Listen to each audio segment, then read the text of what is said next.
We talk about what we were discussing earlier, museumization of living traditions Yeah, versus museumization of popular culture, yeah, something that is not meant to be in a museum, yeah, something that yeah, is not meant to be an artwork. But I think when we started working on this, when the first time we looked at textile labels, and I think every time after that I've met Shay, and we were excited about every new thing that we found, yeah, something that is in the fancy section, yeah, something that was similar to the Ramcharitamanas painting that yeah, was exhibited at that yeah. time. But I think the excitement is there, but we want to talk about what does it feel to have an exhibition on something which is popular culture, which was not meant to last, which was very ephemeral. It was ephemeral. And The English word ephemeral is used to describe this. We call it ephemera in the art historian's language. It means not meant to last. And yet here we are doing the whole exhibition on doing a that, whole a book on exhibition it. and a whole book on it. I think, well, we aren't the first to be doing it, certainly. Over the last 6 decades, I think there's a renewed interest and scholarship, certainly a lot of scholarship on artworks that are not artworks in the traditional sense. We think of artworks and we imagine sculpture, we imagine painting, we think of these very one The of a high kind. art, We think of high high art, we think arts. of one of a kind objects. We tend to think of art in the most basic sense as special and one of a kind, and very few people have access to it. These weren't that. These were mass printed, relatively cheap, and saturating the marketplace. It's like today, if I were to say I'm going to start collecting plastic bags, for example, with designs on 50 years them. down the line, we'll have Yeah, exhibition 50 there. years down the line, hopefully we'll have a collection on that. But it's quite interesting, I think, that broadly museums such as MAP and I think other museums also worldwide are starting to look at um, a lot of these mass-produced objects that were circulating and entering people's homes. And what we consider high art has a certain kind of impact, but it's really art that is reaching people's homes um, and remaining in their homes and being treasured part of their little scrapbooks, or you put a sticker or whatever. You're treasuring it, and that also is important. That is also art, and that is also worthy of our notice and worthy of our time and worthy of serious consideration. And I think it's important that as a general museum going public, we we start to bring our focus also to these objects. What seems commonplace is also worthy of notice because it tells you so much about our And times. that's the next question about what do these images tell us? Well, I mean, Because you've looked at, let's say, 7,000, 8,000 of them, yeah, and we have a lot in the exhibition in the book, and I see the sections are being done for yeah, printing. yeah. But what do these images tell us? Well, I mean, any image is telling you a lot, right? Famous saying along the lines of an image, something says 1,000 words or something like that, picture's worth 1,000 words, something like that. It's especially true in the context of this particular exhibition. But wait, before I answer that, I want to talk about how we got to wading through this collection.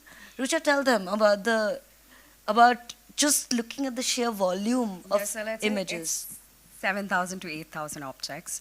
The part of the process also have the individual ticket or the label to be numbered, digitized, catalog, have the metadata ready, and then shared it with Shrey. And then we looked at every single box of them. And then I think it's the task to be able to segregate into different sections, Yeah, ideas, yeah, images. And I think we get to see very little of that in the exhibition. There's quite a lot in terms of thematics, in terms of what they're telling, the Yeah, stories. yeah. But we don't get to see. I think it's very important to acknowledge that when you're working with like mass produced objects that exist in the thousand, a lot of data driven work is happening, and we wouldn't arrive at a lot of curatorial junctions if we didn't do this legwork of um, trying to assign metadata to these objects. So you know what Richa was saying about identifying them. We literally began like that. We looked at all of these objects and we said, okay, animals, Yeah. plants, men, women, My thoughts. God, king, mythology. We broke them up into these sections. How did we do that? Excel sheets. I won't say we. In fact, it was this incredible team of people at MAP who I think they got sick of it at some point. There were just too many of them, but it was super important and it was the foundational work. We sat and assigned a colored tag, multiple columns of colored tag to each label. And each of them was tagged according to, okay, it chose royalty, it chose man and woman, it chose single man, single woman, God, whatever. We did that one round, which took, I think, close to, it's still ongoing. 6 months just to get to the basics. We're still working on it. And Yeah, it's they're still working on till it. we have everything. And then up the big online. question was, how do you assign the metadata? Because nobody thought they were important at the time. We don't know who the printers were. By chance, we know the name of 2 printers, 2 major printing firms. We know a lot of them were made in Manchester. Then every label would have taken a team of at least 15 people working together. No recorded names. So these beautiful works are being mass-produced by, to us, unknown, unnamed folks. We are not able to assign metadata like we traditionally do with other artworks. We don't know who's making them. We don't know where they're coming from. We are presuming they're all printed in Manchester. Wherever we can see that detail available, we're saying fine. But at the end, we're left with this corpus of vastly differing imagery. It's just too much of like, and so then we're asking ourselves, wait, how do we divide this? We went through all 7,000 3 times. The first time, actually 4 times, counting what the museum team did. And The physical first, objects. First time they looked at physical objects, gave them tags. The second time we started putting them in folders. We said, wait, this is too simple. We can't be building an exhibition or a narrative just saying, okay, there were gods, and then they were men, and then they were women. It's simply not enough. There has to be something beyond this. So then we went into the image archive a second time, and we said, cool, let's see how we can group them with even broader categories, right? So, why is it important? Why is it important? Yeah, okay, that's a great question. Thank you, that's a great question. Why is it important to not stop at this first layer of seeing? I think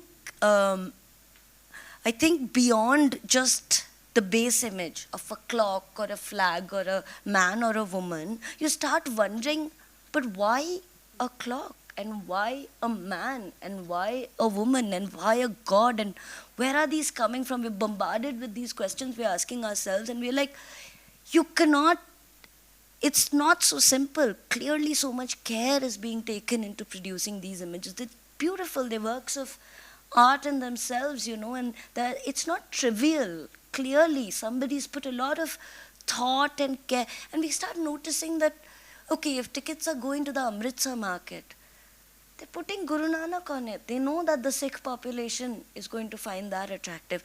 Slowly we start looking at this border data that they come with, and we're like, okay, they're aware. There is some care being taken. And so we say we cannot stop at just organizing them on a base level. Let's start looking at what each could have meant. What is the appeal behind each of it? So we would take all the King tickets, and then we would spend like 2 weeks putting down in a document, when we see an image of a king, let's put ourselves in the 19th century, what is it invoking in you?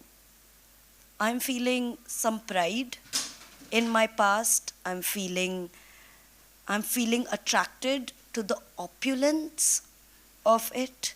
I am feeling interested in the unattainability of royalty. So we put all of those down as the motivations that could drive the choice of picking an image of a royal. And so on. We keep going, section by section. We look at women and we're like, sure, base level, you can look at an image of a beautiful woman and you say, okay, you can have an image of a beautiful woman because it's attractive. You know, it's a beautiful woman. That can't be all. That can't just be all. There's women in saris, there's women praying, there's women in the home. There's women printing. There's women printing, there's women in the factory, there's all kinds of women. And it's very easy to write this off very simplistically and say, they're using women because women are beautiful and, you know, Historically, women have been used to sell a certain product or make something seem attractive, but that's simply not enough. How can we take this one step further? What does a woman in a sari, sitting in her home, in a ticket labeled Arya Grahini, tell us? The ideal housekeeper. It means that a woman who is dressed according to tradition, who is keeping a clean home, who bears the promise of a warm home and a warm hearth, she is attractive. As is a woman in a short bob carrying tennis rackets. She's attractive in a different way because she symbolizes modernity, right? There's nuances to why the image of a woman is attractive. You have men in all kinds of positions. You have men riding horses, you have men seated, with that classic spread leg stance, like very erect, and you're wondering what does it inspire in you as a person seeing an image of a man seated? What can it inspire in you? It gives you a certain aspiration as well. So we said it's not enough to classify these images just by base level subject. Let's try and think of what these images could have then meant to somebody picking it up. And then the curatorial sort of direction emerged already. We were like, wait a minute, they're using the same tactics to appeal to the consumers as you see in advertisement today, and that sort of blew our minds. And then we had to take a little step back, and we said, okay, wait a minute. This isn't so much an exhibition about the textile trade or industrialization or imperialism or a global trade network. Sure, it's about all of that, but it's about seducing the customer. It's about using images to the greatest extent possible. Look at that, it's whimsical, it's pretty, and it's cute, and you want it. And by extension... But they were not selling that. They're That's not another selling thing. They're this. selling That's the textile, a interesting. printed textile. But there's so much effort put into making this image. Because if you attach an image to a product, you're lending a certain association. The image carries certain inherent meanings within it that when you attach it to a product, by proxy, your product acquires those connotations, right? You add an image of a god, and your product can become auspicious. It's blessed. Especially in a market like India, where we put a lot of faith in our many gods, especially in the 19th century, then it becomes really important to have gods and more gods on textile tickets, because the gods are lending something to your product. Your product can be plain cloth, but the gods are lending you something, right? And I think that's why some of these labels have survived that were in the market, because they were images of gods, so people would cut it, put it in their houses. Yeah. So think about how the images have traveled. The images The were purpose has traveling. changed. Yeah, they traveled extensively. Sure, they were traveling from Manchester to India, the major printing hub. They were traveling to India. They're traveling to Southeast Asia. They're traveling to also South America and so on. But Egypt. for perhaps the first time, and actually Mr. Ganesh will correct me if Yes. I'm wrong, isn't this the first? He knows quite a lot about this, but this is probably the first time that colored images are entering people's homes, right? Around this time. I mean, Ravi Verma prints. Yeah. Yes. So around the same time. Before, artworks, like I said, were one of a kind. They were made specially. They were commissioned by royalty. For the longest time, the common man was not necessarily the sort of high art that we consider in museums and so on, right? Sure, people, the common public had their own art as well, but when we think about art, very few people really had access to beautiful colored imagery. And because of the print revolution, these were being mass produced. And when they arrived in India, there was a certain novelty to the form itself. You could peel it off and you could save it. And scrapbooking was all the craze. Victorian England was going through its little scrapbooking moment where they were like, oh my God, the images everywhere, let's collect them. A lot of collections around the world, actually I forget the name, they have collections of people's scrapbooks from the same period. And it's interesting to see that the seduction of the image, regardless of subject, was so present because suddenly everybody could access an image. Today, it's immaterial to us. Images are everywhere. For us, we are constantly, in fact, bombarded with images. We don't need to worry about necessarily saving it and cutting it and pasting it. Some of us do it, I know. but to us, broadly speaking, it's not so important. But at this time, it was really important to people that they could have a little bit of beauty in their home, and we see that happening. Because I think from the patronage to everybody having, so you look at postcards, Matchbox labels, you look at Thank textile you, yeah. labels, you see the Ravi Verma prints. Now these images are reaching everybody's homes. Yes. And thematically, most of them have similar mythology, royalty, Yes. all of that. But I think textile labels have something else to tell. Yes. And I think that's what differs it from everything else that we're looking at. Yeah, you're right, of course. I mean, textile labels are not the only way that images are entering people's homes. Postcards, there's a massive postcard circulation system in place. People are sending postcards to one another, and all sorts of imagery is appearing on postcards. Photography is also, by now, arrived, established itself. It's done really well for itself. India is actually where it is a playground for photography in the early 19th century. You see a lot of photographers circulating here. They're making images. Those images become postcards. Postcards are being printed in Germany, in Vienna, and they are circulating. But this sort of colored image, this whimsical image really comes into its own. We see it in textile tickets. Imagery of gods is already circulating. Presses have been set up in Calcutta, in Pune, in Bombay, down south. There's presses, but imagery of God is circulating. What we see with the textile tickets is different. There's such a breadth of it that there's the absurd, there's the funny, there's the seductive, there's the romantic, there's the whimsical. There's, of course, images of auspiciousness. There's ethnographic images, sure. But the sheer breadth of imagery is coming because the trade demands it. You can no longer go to the trademarking office and say, here's my peacock, I want to trademark it. 6 people have trademarked the peacock, doing handstands, doing all kinds of things, and they're done. They're like, sorry, boss, go find another design, bring it to us. And so they're scrambling to find images. And they're very lucky because serendipitously, the 19th century is also when literature, illustrated literature, is having its big moment. Fairy tales, oriental tales, the Rubaiyat of Omar Khayyam, the 1001 Nights, all of those are getting nice colored illustrated versions, very beautifully done books.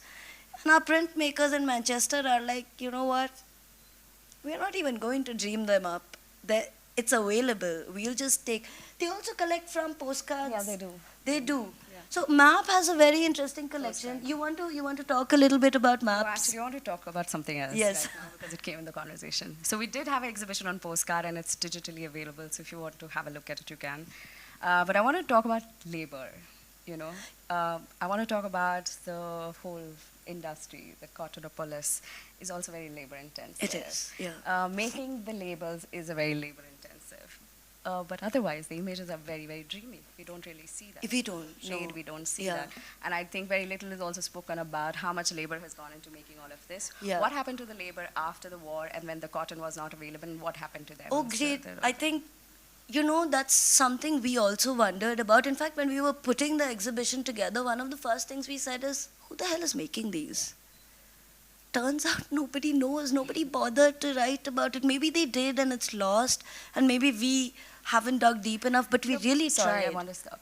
They didn't care about who was making it. Yeah, because it's it was probably mass-produced. because it was mass produced Yeah. and there were so many people involved in the making of it. Chromolithography is a very labor intensive process, right? A base painting is broken down into its constituent colors. Each color is then assigned a plate, and then you apply that color on the plate, and the plates are then subsequently pressed onto one sheet of paper, and then you have the composite image that comes out. So you're talking about, we've seen the building premises of a printing establishment like B. Taylor and Co., right? You can't just have artists. Sure, you have artists and painters you're employing. You have color experts who know their colors so well that they're able to take a painting, a regular painting, break it up into constituent colors, and then put them back together in a manner that is an exact copy of the original painting. They really know their color. I cannot speak much about color. I wish I had paid attention when I was studying color theory. I didn't, and I spoke to Jaisimha, a friend of ours who's also a printmaker, and he said, Shrey, this is when color is really being studied. You cannot take a drawing, break it up, and put it back together to look just like the original. Mass produce. And mass produce it. Each looks like the other if you don't know color well. So they also have people who are very skilled in understanding color. They have a whole ink printing industry that knows to make deep, very rich colors for the Indian market and pastel colors for the Chinese and Hong Kong markets and the Japanese markets. So you have two kinds of experts. You also have people who are terribly skilled. Terrible is a bad word, sorry, forgive me. Who are extremely skilled because they're able to apply each plate exactly over the preceding one so that you cannot tell that this is the product of 17 or 18 plates going one on top of other. And then after they are done, somebody's looking after it drying, somebody's applying varnish on it. These are all glossy. Somebody else is proofing, you see the borders are left empty, it's mostly left empty for text to go, right? A lot of the labels you'll see has local language text. Yeah. How do they know sitting in Manchester what to write in Gujarati or Urdu or Chinese or Japanese or Tamil or Bengali, Tamil? Clearly somebody is sitting there. So there's those people also involved. There's also people who are telling them what images will appeal to which market. So there's one full system in place of knowledge being brought in from the markets. And we don't know about any of these people. We have tried and gone into like National Archives of the UK and looked for B. Taylor's records, and we just cannot find names. But there must have been Indians employed there, as much as there were British people employed there. Because some of the street names, do you want to tell the name of the streets? Yeah, they have tickets of, for example, Bhendi Bazaar in Bombay. Yeah. Nobody knows Bhendi Bazaar, man. How do they know to put down, to create a replica of a street and have the name exactly right? Of course, I mean, it's undeniable that a lot of the Indian imagery is being directly inspired by prints circulating in the Indian market, and a lot of illustrated mythological tales and so on. So you have tickets that will say Krishna Govardhan. So somebody is telling them that when you do this blue god with a little mountain on his little finger, it's Krishna Govardhan. So somebody's checking all of this. You find very few blunders. And we also have a large corpus of design related. Yeah. So I think that is very interesting to look at, because we still don't know the names of who were making it. No. But we know that, okay, this design was for this particular distributor or company and all of that. So you get to see the designs and you get to see a printed thing both. Some of them we have as an examples. But still, we don't really know who were making all of these and how these images have traveled and how we're able to see It's a massive industry that is kind of sort of lost to time, I think, but I believe that if we were able to dig deeper enough, we'd maybe find out a little bit more. There are stray references to artists. We have a very cute drawing that the client has sent. It's upstairs, you can see it. Client has sent where he's drawn a square and he's drawn two maces, you know, gada. He's drawn two crossed gadas, and he's written out P.D. Thakkar on the borders, and there's a full written note explaining that I would like the text to be in Nagari script but for Marathi audiences, and I would like the colors to be X, Y, and Z. So the clients are also sending this information in, but they're very aware of the markets that, so there is a network of, as much as there's a network of traders, there's a network of people gathering information. Like we fill in surveys today, Somebody is going around and manually asking or figuring out what is going to be attractive at any given point in time. And I would like to thank them. Without all of this work coming together, we wouldn't have these objects. If many people hadn't worked together in such beautiful harmony, we wouldn't have these incredible artworks. But you know, it's true also of miniature paintings. It is true. It's as true of these But as it is again, of... miniature paintings were not mass-produced. They were so not. They do have a unique value to it, where They these do. don't. So they would never They find do. a place But in a they gallery also and a were museum. super collaborative. Yeah, they were. yeah. But this is different. This than is that. different, yeah, of course. Okay, we're going to talk about the fun exercise that we did for this exhibition was to able to find similar artworks in the collection. And that is a very interesting thing because we are able to see how images have traveled. So if you go to the exhibition, you will find a sculpture there. You will find some photographs, a painting, all of that. Many Yeah, paintings. so what I'm trying to now bring it to is the copyright. Is the copy...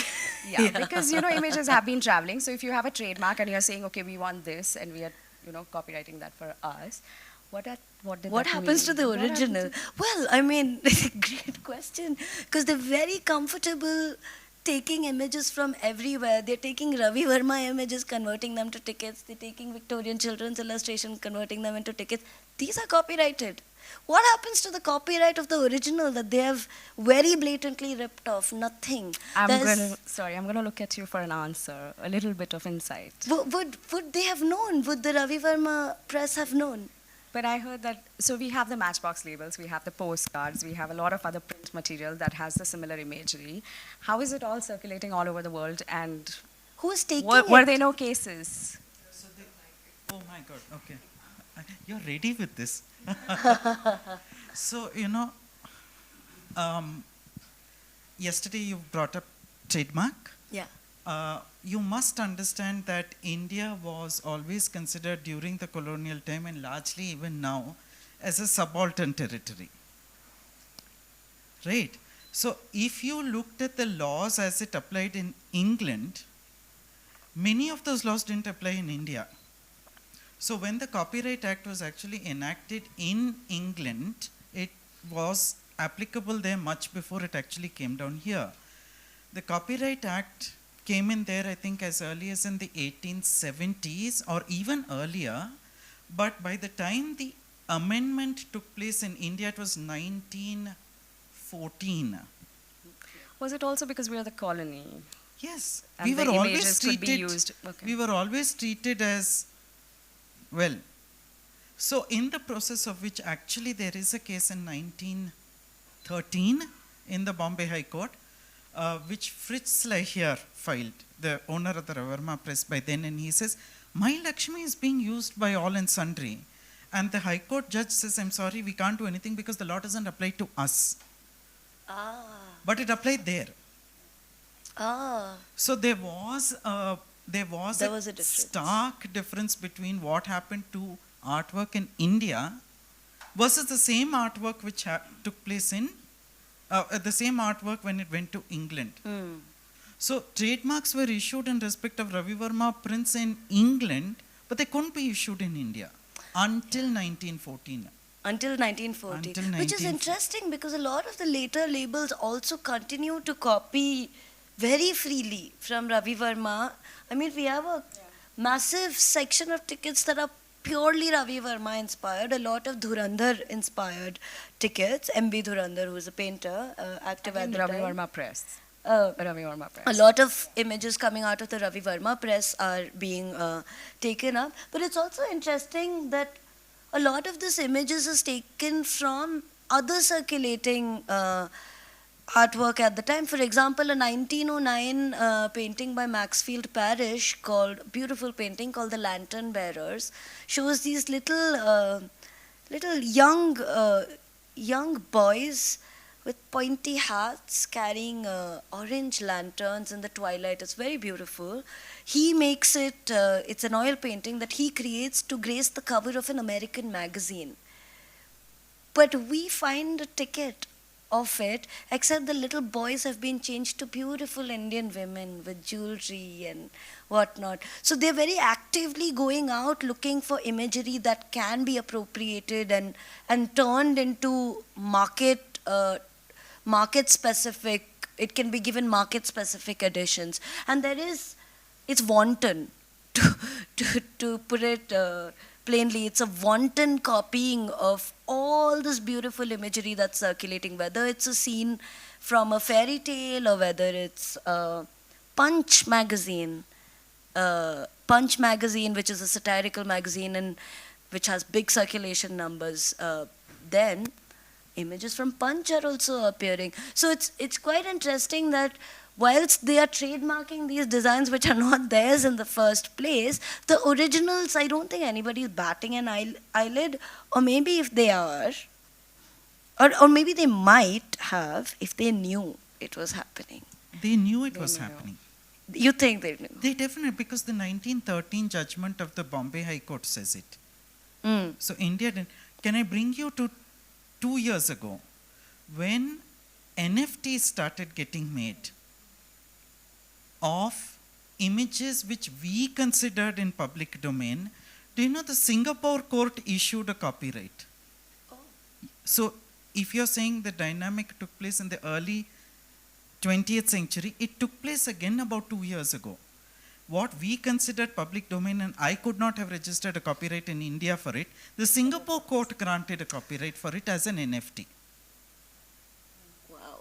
So it's replaying itself over and over It again. is, it is. I think we see that actually in the exhibition also, a lot of Deccani miniatures and so on. But actually the question brings us to a very exciting part of the exhibition, the process of actually trying to figure out what are they copying.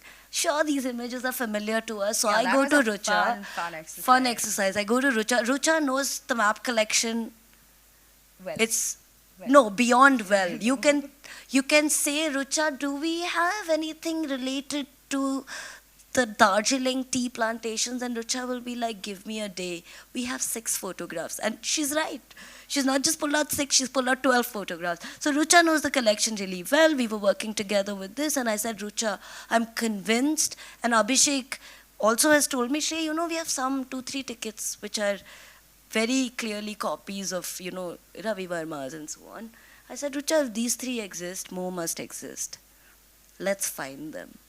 And so starts a manual reverse image search through the museum collection, and we found so many. Yeah, we found so many. Not all of them are used in the exhibition, but the exercise was really fun to look at how images travel. And I think that is very exciting bit because one is a miniature, one is, let's say, a photograph. And then we have a sculpture, which is very, very similar to what we've seen. But apart from that, we looked at images of royalty, which were similar to matchbox labels or other things. Yeah. But I think miniatures, what was very, very interesting to me to find. Yeah. The royalty, I think, was very circulated, so it was simple to do. Yeah. But Also the royalty, the princely, the young princely generation in the late 19th, early 20th century, very eager adopters of photography. yeah. They're getting themselves photographed, and photographs of them are circulating very often. And clearly they're reaching international audiences, but not just images of royalty. You have No, but I think one thing we saw, which is like we being very crazy about what we are trying to find, there's one lobby still in the exhibition. Yes. I think that was no way related to, I mean, it is not obviously inspired by, which the swimmers. yeah, the swimmers. Oh, that's but it an is interesting one. image to look at. It's interesting because you'll see it upstairs in the show. It's a black and white photograph, very beautiful photograph actually, of these I think 3 women with swimming caps and very old-fashioned swim gear, and they're sitting.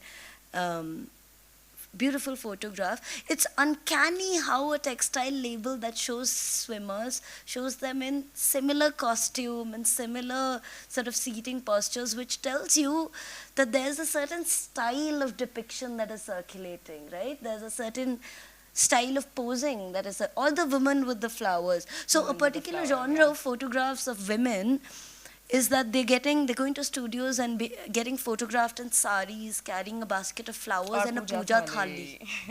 It's projecting Yeah. an image of the Yeah. devout woman, right? Lots of photographs like that exist. It also appears in the tickets. So you know that the photographs that are doing the rounds here are also making their way outside of the country. But there is, I think, we found this very hard to articulate. And I think we've tried to do a certain amount with it, is the idea of the ethnographic images.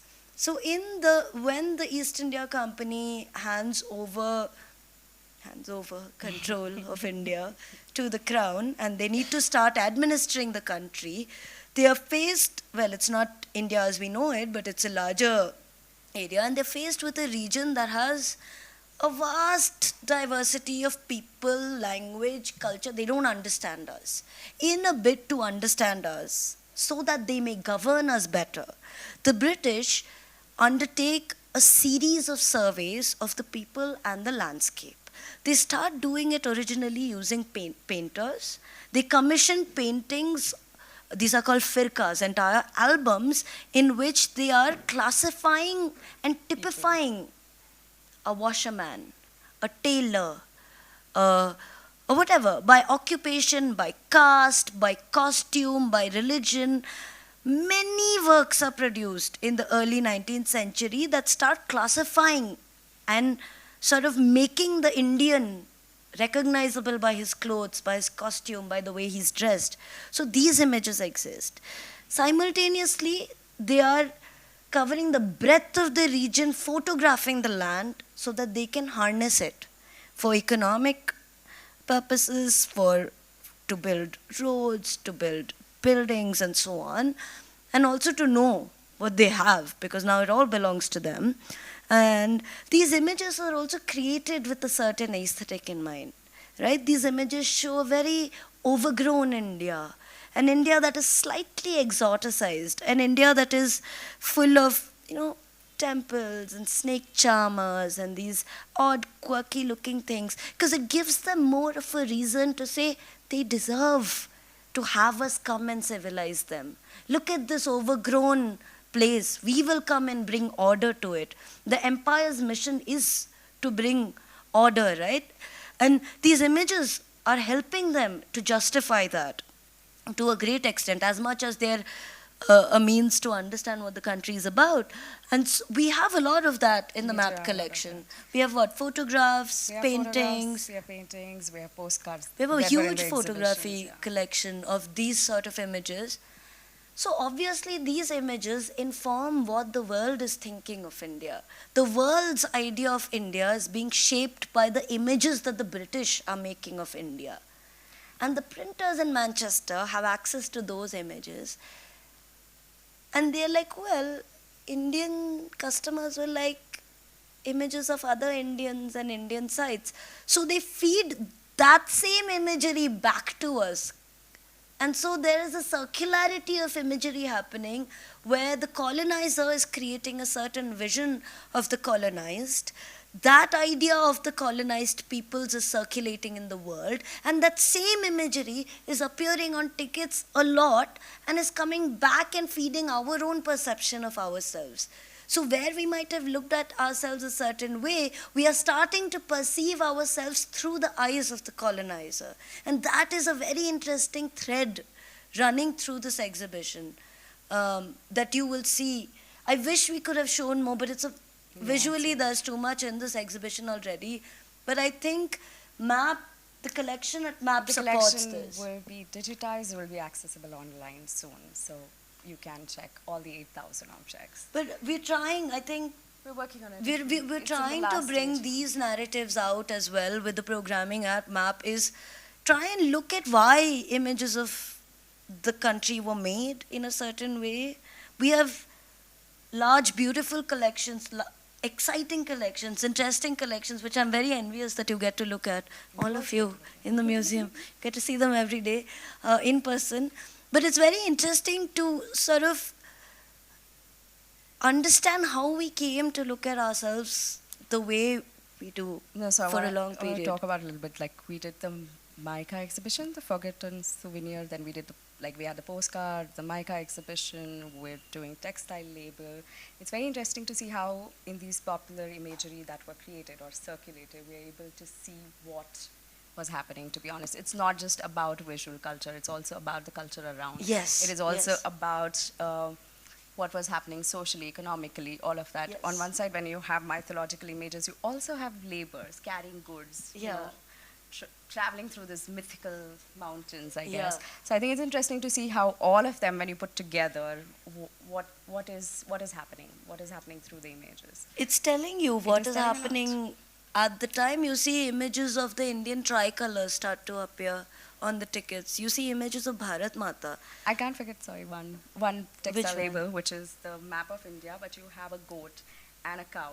And The, all the of cow that. ones, the cow Yeah. and the tiger ones, yeah, it's very, very pretty. In fact, we haven't been able to decode it. Huh? Yeah. So we it is something still- hesitated Yeah, to there are- put it in the show. We don't understand entirely why they made that image. So I think it is very interesting to see that when we are looking at all of them together, not separately, but when you have, and I think it makes it easier when you have a large collection to be able to see different themes, what were the images, what was the iconography of it. No, you- like the map of India, Yeah. if you look at just map of India that are in the textile labels, we'll be able to see like 20, what 30 territory versions. meant. Yes, Yeah, yes. yeah, what territory Yes. meant in the 19th and 20th centuries. In fact, because MAP has such an incredible collection of other ephemera from Yes. from this time, we're able to actually pull from elsewhere and do a sort of cross-referencing and say, wait a minute, okay, this is telling us about territory, this is telling us about it's telling us about the circulation of other kinds of ideas, like this particular swath of labels that show Indian nationalism related imagery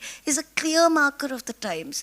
They're so aware that the Indians are developing this nation and a nationalist identity, right? It's the genesis of the of India as a nation is being formed at the turn of the century. The flag.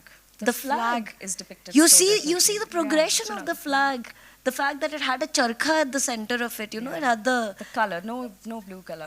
yeah, it just had white. it had just white, and then there's one version of the flag that shows a khadi spinning wheel in the center of it, and then of course you have the Ashok Chakra. So you kind of see the progression of even symbolism related to nationalism you're able to trace it through these labels.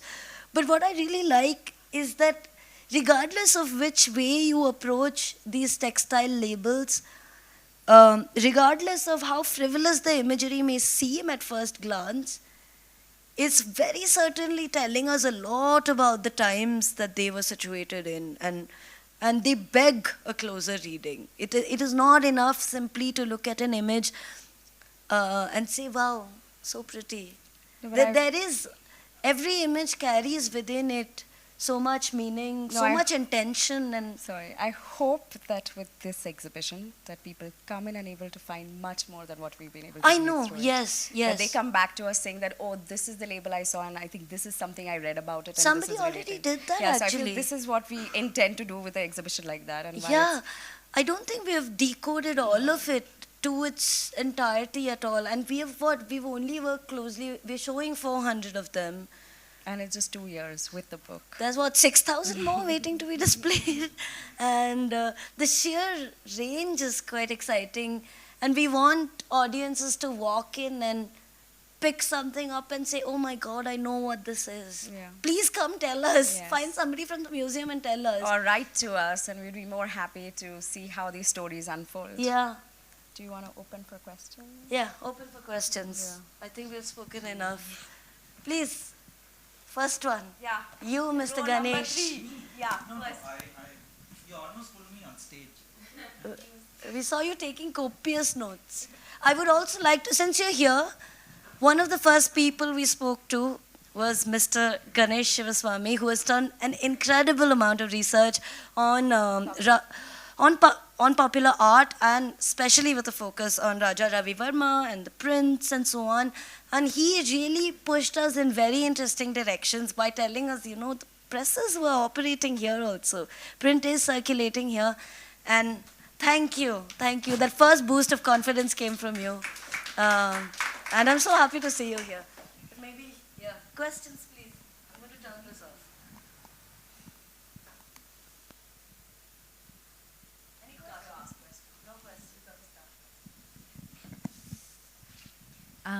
maybe my question is about, I'm curious on how, because we talked a lot about the origin of these images or kind of where they circulated from, but I'm curious about downstream impact, like how they then might have influenced popular imagery moving forward in other form factors or for other types of products. We see that happening to a great extent. I mean, Matchbox labels is I think they continue to influence even today. Yeah. So I don't think it's out of fashion, to be honest. You will still see.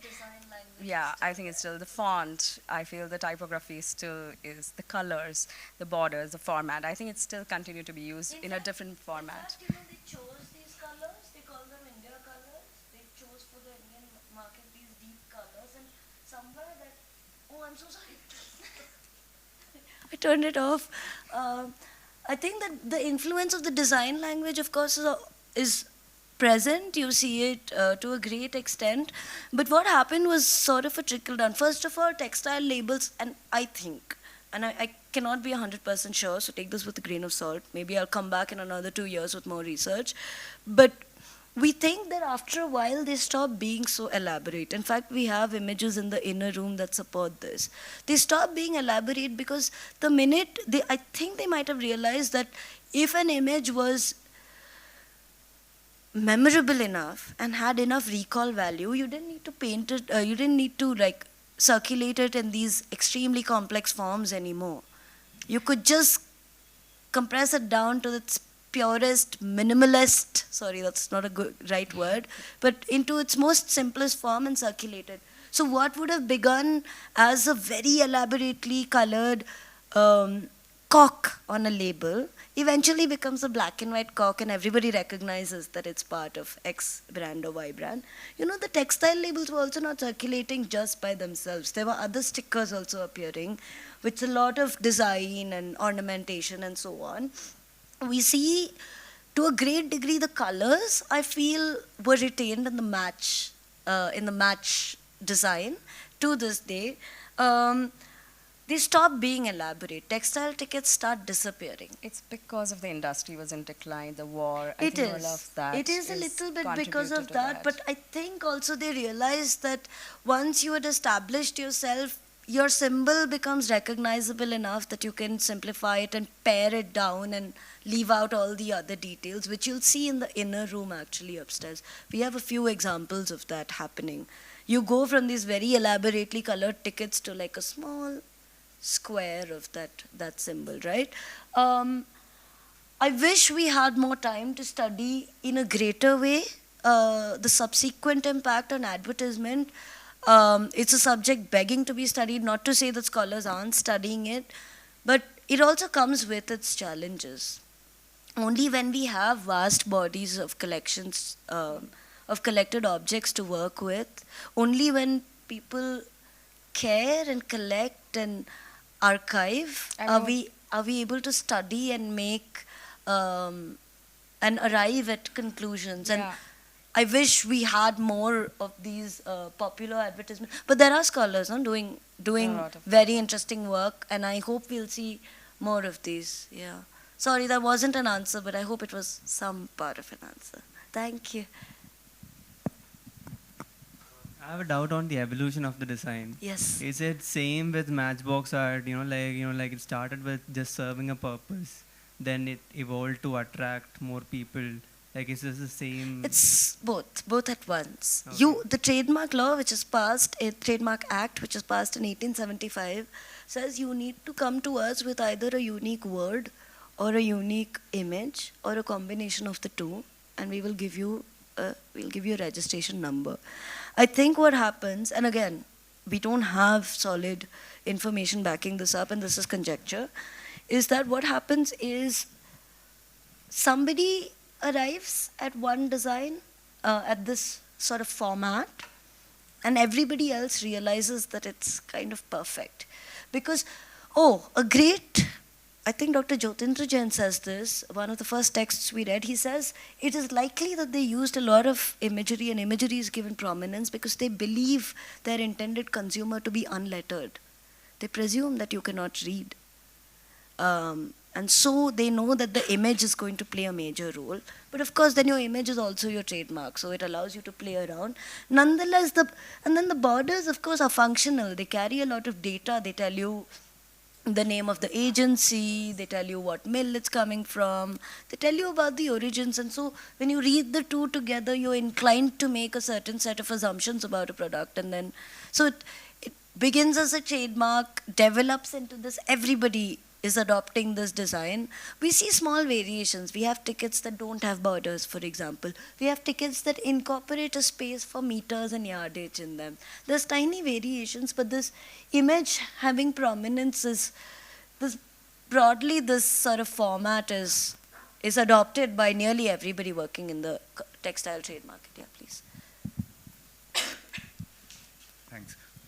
It was super interesting to hear about how you all matched and sort of categorized these so many images. So my question is about, I saw in the exhibit as well that you had some categories which talk about the subject matter of the imagery, right? Yeah. Ethnographic, etc., etc. Yeah. Is there a categorization you all arrived at based on the visual treatment, language, just the pure art? No, no. It's a long It's process. yes, read there. honestly no, we couldn't arrive at that because I think it would have taken us another 2 years.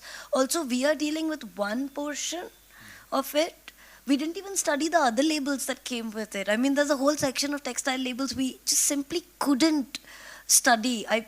Maybe 5 years down the line we will, but what we do know, what we wanted to understand with this curation is what images are doing in the marketplace for people, and that's what we were able to sort of focus our attentions on. But I know Shruti, who's our lead designer, who worked with us very closely on this exhibition, she is very interested in what just the ornamentation can tell us, just the corner motifs can tell us, what this general framing can tell us. There's a lot of Art Nouveau influence. You see that beautiful line, that line which is so seductive to the Art Nouveau artists, that line is there. You see it nearly across all labels. They are certainly working within the design language of their times, but they're also working, yeah, great question. I actually wonder, because you look at the China market tickets and they're very different. Very, very different. India market tickets look like this. Africa market tickets are again markedly different. Even the Rangoon one, the The Burma Rangoon ones are very different. So I was wondering maybe that's why they're copying the local imagery, No, right? absolutely Because they are, They you're have no right. idea about what visual Yes. styles Yeah. appeal to these markets. yes, yes. Yeah, but that's a Super very interesting. different I direction. also we'd love to think work with. ornamentation, Dr. Vidya Daheja, who's an art historian, has written extensively about what ornamentation means to the Indic culture and why there is such a profusion of ornamentation wherever you look in our history, right? Whether you're looking at temples, whether you're looking at paintings, whether you're looking at sculpture, textiles, there is a profusion of ornamentation. What does it mean? She links it with abundance. She links it with auspiciousness. She links it with plenty. So I think there might be, we could read it also from that angle, that we're a consumer base very used to profusion in ornamentation. So perhaps there is space to bring that reading in. I simply haven't studied it. We could have one on color. We then could have one on color. design. We could have one on design. And then we could have it's more themes, endless. I yeah. feel like For this is edition 2 of your book. for edition too. But this is surface. I think like as much as the exhibition feels like a lot, I think it's simply a first step in a lot of research waiting to be done. Yeah. Thank you for the question. No, thank you so much. This was so interesting.